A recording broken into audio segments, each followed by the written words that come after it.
I think we are Ben Shelton fans here on the 1000%. Best of Three podcast. We like Ben Shelton for a lot of reasons, some personal connections, 100%. but also like we just, we like what he's doing. We like what he stands for. We like what he brings to the tour. Let's just do a quick Ben Shelton check-in. Yeah. I feel like Ben is making incremental improvements in his game. The biggest change I've seen in the last 12 months is his ability he has tightened up his errors from the baseline, so specifically on the backhand side. The backhand's pretty much, it's solid now. Like he's not hitting a lot of winners there, but he's not making errors either. I feel like that's his shield, right? As to borrow one from Craig O'Shaughnessy, like that's the shield, right? And it's doing what it's supposed to do. The forehand, he's getting there. He's getting there. I'm not really sure what to make of it quite yet. Like, because I personally don't understand what the best version of Ben Shelton is. So I'm gonna pose this to you. I don't think he does yet either. I think he's got such a live arm that he has about 3 different finishes, and between the buggy and the rip, I think he's very instinctive, which I like about him. I still don't think he's dialed into the one he wants the most. I think he's got a phenomenal first strike. And like a lot of big weapons, he is very vulnerable off of the forehand side. His backhand to me is a steady side. You mentioned shield. Yeah. I don't feel like I don't feel like his forehand is bulletproof from the standpoint that he takes too many risks in general. I would also tell you, here's a small subtle thing.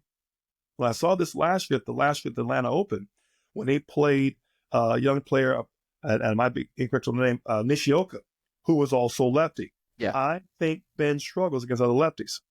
He lost to Jack in this tournament. Yeah. I would submit to you because I can see it.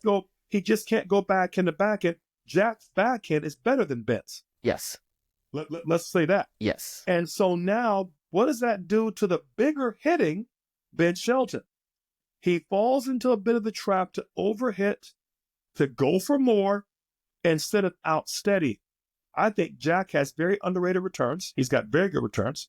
He doesn't miss many of them. His backhand, to me, is people sleep on. That's his best shot. His best shot. Yeah. And now if I'm a lefty matching up on the lefty side, on the dude's side, where are you going to go? Where are you going to go? Right. You're not going to go line. I mean, it's all about Jack, it seems like, but Jack's safe. Like, Jack is safe. Jack could safe his way to steady top, somewhere between 7 and 10 in the world, like for the next 7 years if he stays healthy. Like he's safe. His game it's safe. It's complete, if you will. I would say I like the word complete. I would even give a different word. I would say it is stable. That's the word I'm looking for. I wouldn't say, to me, it's a little weird. I'm going to tell you, Ben has the profile to beat anybody in the top 5 on a given day. Jack has the profile to beat almost everyone, right? 100 to 10, about 8 times out of 10. Right. And that is where he's at now. And you heard it right here. Going further, if you told me the scores were 4 and 5, just a break each set, right? Unfortunate for him not to get a set, because that third set could have done something for Ben.